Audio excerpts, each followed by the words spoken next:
Okay, so I got this really cute shirt that says "You soy awesome." However, I just spelled soy sauce on it. The irony.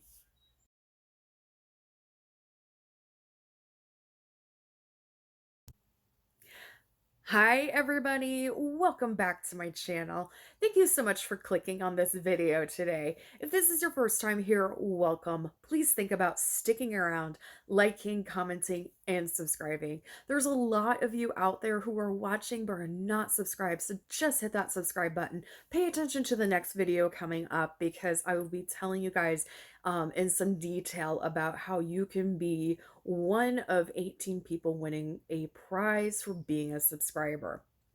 Don't forget to subscribe, like, comment, and share, not just for myself, but other YouTube channels and your local businesses. Help us all who are hustling and doing the best that we can because these are free ways to support us. It costs you nothing but a few seconds of your time.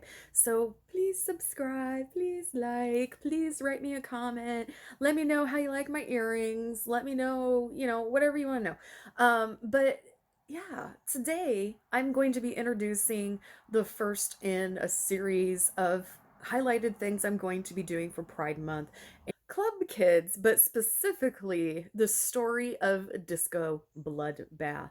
That's right, we're going to be talking about Michael Algi and his story about his descent, his rise, his fall, his descent into murder, and his eventual overdose. Now, it's really difficult to talk about the club kid culture because there is nothing to compare it to in today's world that I can see. I did not, I wasn't old enough to be part of this culture, but if I was, I probably would have been. So I was young and I knew a lot about club kids from watching Geraldo and watching, Ricky Lake and who else? Phil Donahue. Joan Rivers, they went on to every show and they would show their animate, beautiful, creative costumes and talking about living a life that was drug free and didn't have promiscuous sex. And you guys need to remember this is the 80s and 90s, so this is at the height of the AIDS crisis. So this was a big deal. And of course, they're saying all of these things, but what does the lie detector test say? Were they really fooling anybody? Maury? Yeah. So the thing is, I do believe that they were actually practicing safe sex, though, because I have not heard about these club kids having AIDS or HIV and passing away from that. Drugs, yes. And when you're talking about drugs, you're talking about like Special K and ecstasy and things that were actually legal at that point. So I don't think people really considered them drugs. But there were plenty of drug use there. So if you, again, it was a very unique cultural thing. It's a very specific stamp in time that these club kids existed. And it did start out as something very pure. It started out as a bunch of people who were coming up with their own costumes and artistic view of themselves and going to clubs, having fun, and things like that. And it helped people feel like they belonged. You also need to remember that the club scene in New York City really went down in the late 70s, early 80s. So these kids helped a resurgence of the club scene in New York City. They also defined it. And of course, when one little thing is working, everybody is going to copy off of that. So there was this pure awesome group of people who started being club kids who eventually became promoters and became artists onto themselves, but they were literally paid to get people into the club. And they would range from ages from as young as like 12 all the way up into their 30s, 40s, or even older. Now, of course, this was illegal to have anybody under the age of 18, I believe, at that time in a club like that, but um, promoters really didn't care. There were people in New York City who were these club owners, club promoters who were pure evil, and they were definitely trafficking young girls and boys and putting them in positions of power and money and gave them all these drugs and everything and places to live, and it was incredibly bad for them.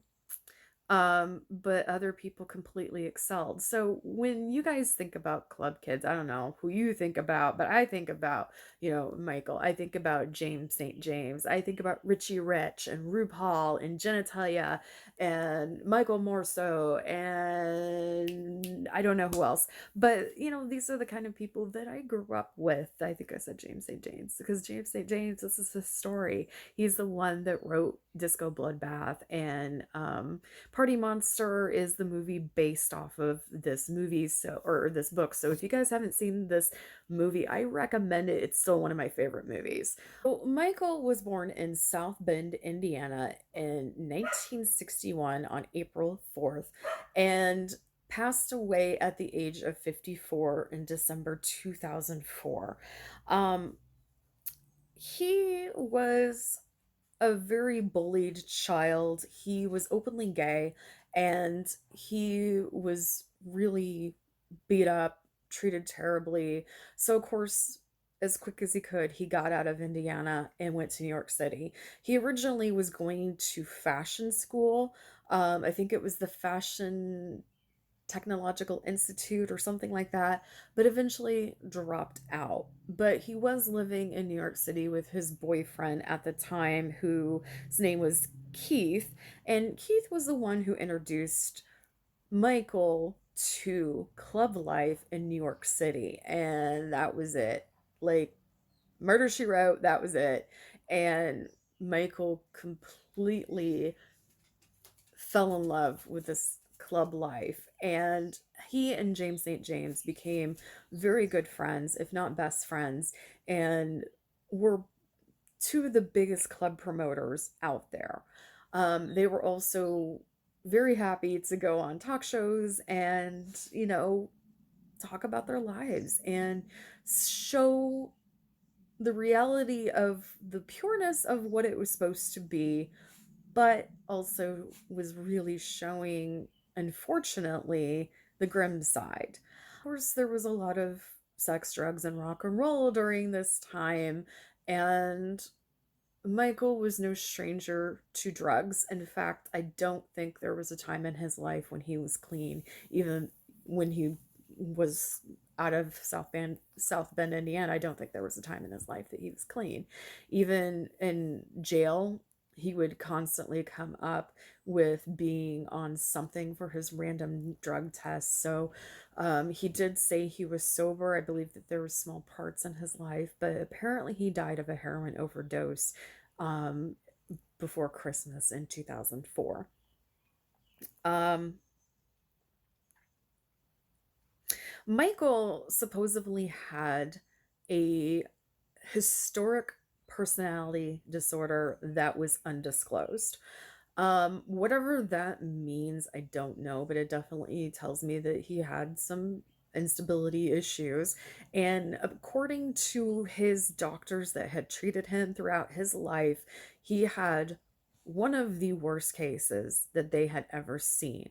And it kind of makes sense because you could call Michael a sociopath for some of the things that he did, especially the murder.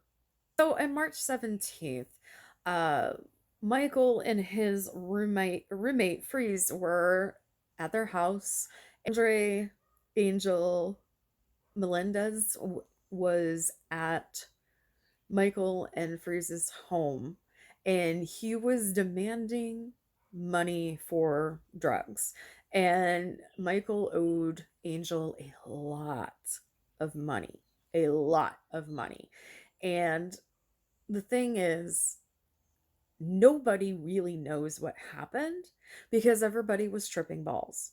Michael does believe that he took a hammer and hit him in the head 3 different times, which killed him.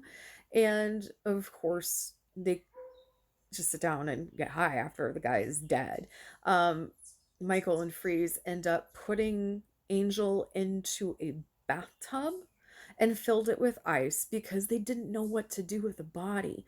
At one point, and this scene in Party Monsters is true, at one point they stuff him in a box that they used as a table for, like, eating or whatever. And people were over to the house using this box with Angel in it, and they didn't know Angel was in there. They could definitely tell there was a smell, but it was the 80s and 90s New York City, a lot of drugs, a lot of, you know, going on. And I don't think people, would be surprised of some smells going on.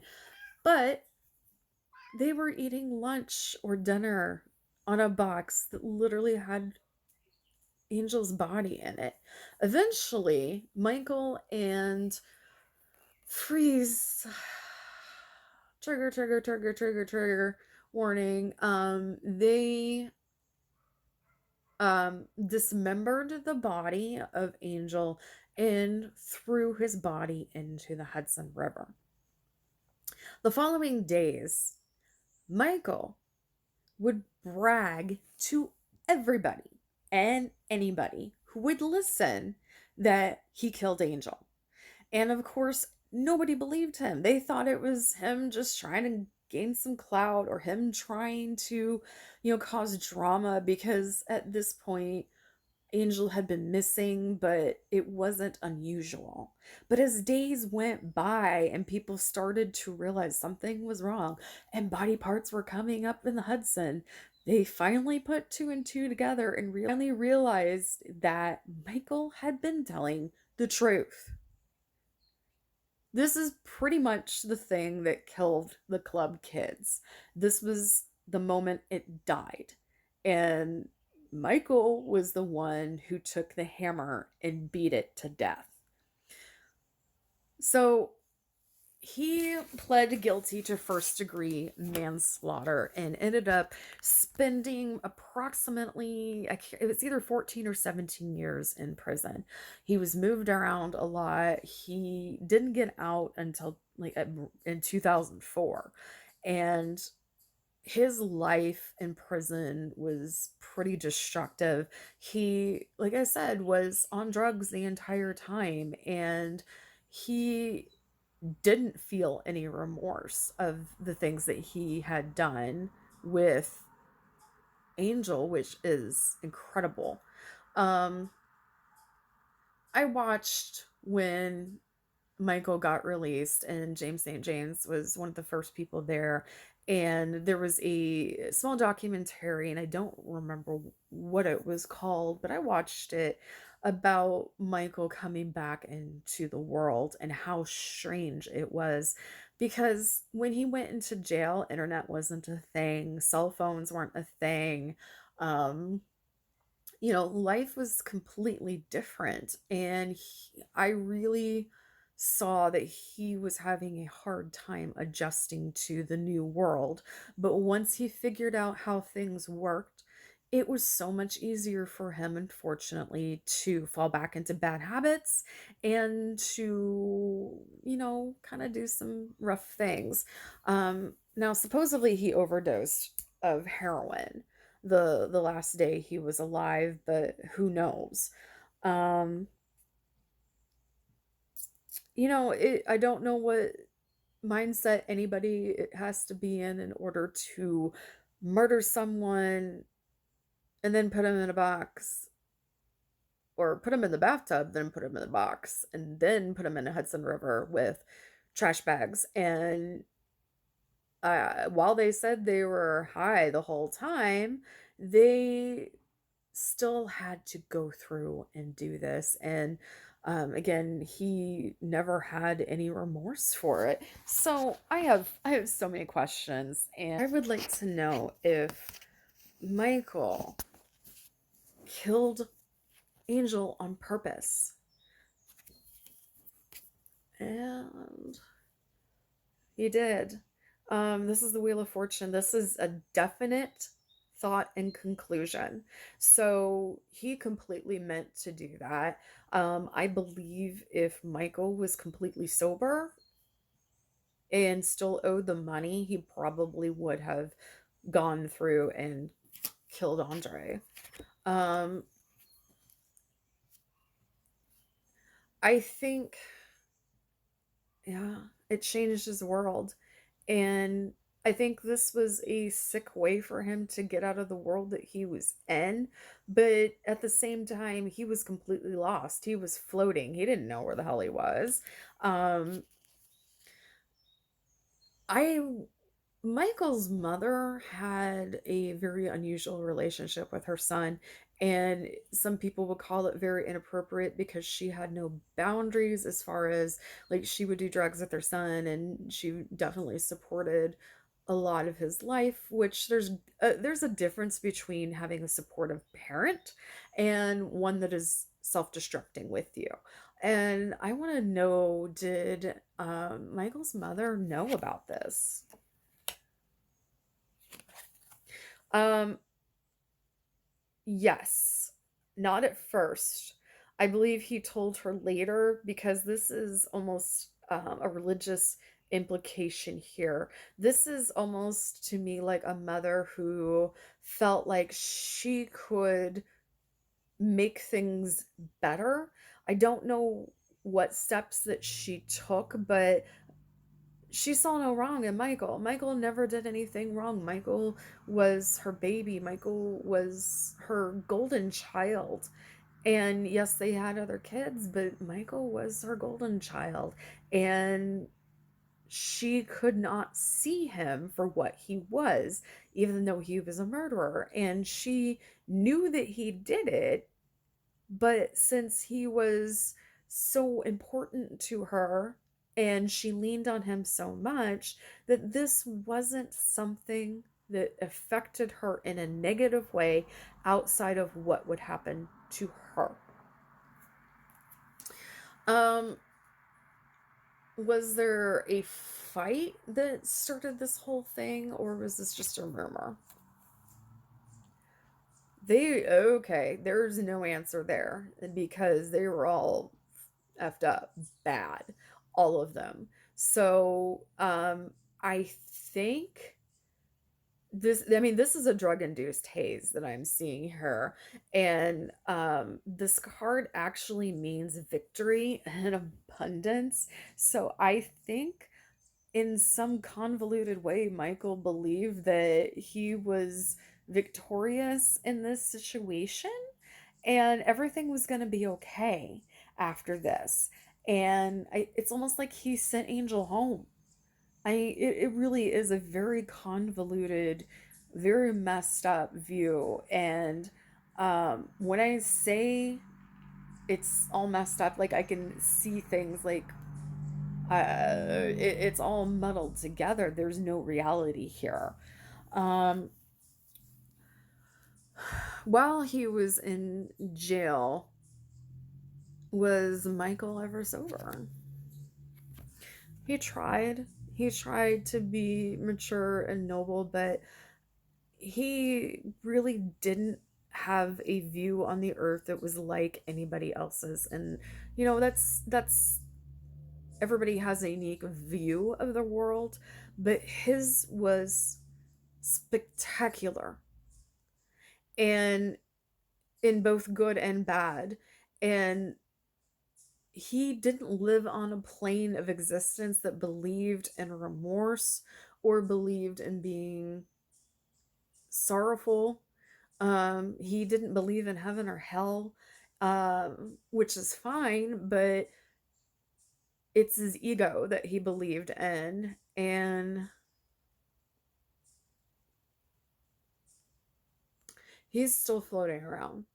He has not gone anywhere. That's the problem. Um, he is lost.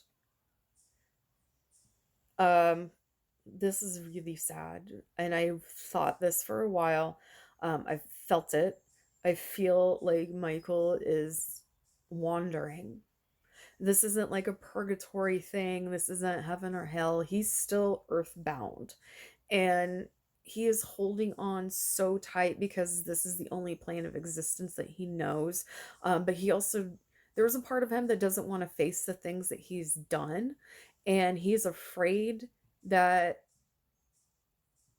he's afraid that there's going to be repercussions, and he's afraid of what's going to happen to him. Like, he is highly earthbound.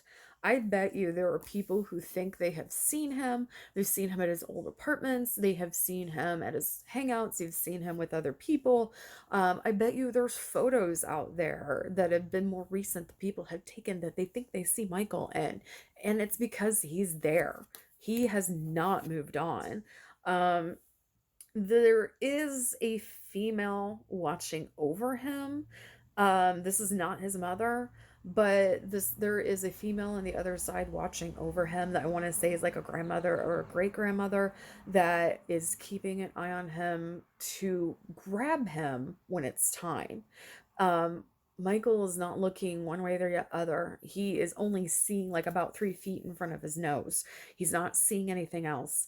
And he's not willing to look around and see that there are beings out there ready to grab him. And I mean that both in a positive and negative light. There are beings from I guess I'll say the good that are ready to grab him, like his family members to help him. And there are lower vibrational beings ready to grab him to use his energy for other things. Um, but right now, he's very much earthbound. And and that is really sad. He hasn't moved on. I don't think he was born in the right place. I think he probably should have been born on another plane of existence. And I don't think he didn't belong here. And I think that's part of the reason why he felt so justified or so um just nonchalant about a dirty blasted murder.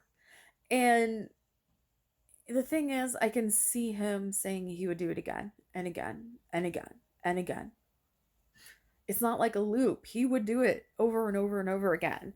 And none of this was a cry for help because he didn't care that much. Um, this is a hope that eventually he will get some harmony and some peace, but Michael is the one that is holding the swords over his head. He's the one that's doing this. And until it makes himself available to see the other options around him, he's going to be earthbound. And he is not going anywhere anytime soon. I don't think he has unfinished business. I think he's pissed. And I think he didn't expect to he didn't expect to come out of his body that night, but it's not a shock that it happened.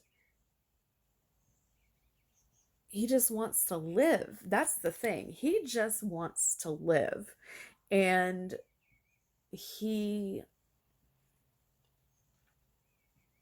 he didn't understand what he did to himself, as far as the overdose. And it was an overdose. It was accidental. He didn't want to leave, but he wanted to live, but he didn't know how to live life. And I just feel his energy was completely different than anybody else that he ran with. His energy is different than most people that I have read. Even sociopaths that I have read, it's different. It's, you know, there's a lot of ego when it comes to a sociopath or a narcissist, but when it comes to Michael, it's almost a step beyond, to where it is incapable of connecting to anything. but holding on to this life for dear life because that's all he knew. Um, yeah, it's a really sad reading. I'm gonna go ahead and end this for now, because it's definitely giving me a headache. And since the fact that he's here, um, he doesn't want to really talk right now, but he's making abundantly clear that he has not left and he is not leaving anytime soon if he has anything to say about it. Okay, well, that is my maybe my first, maybe my only about Michael and the club kids, but okay, I hope you guys enjoyed this reading. I hope everybody has a great day or night wherever they are in this world. Remember that every single day is a gift. Use your time wisely, and I'll see you on the next video. Bye for now.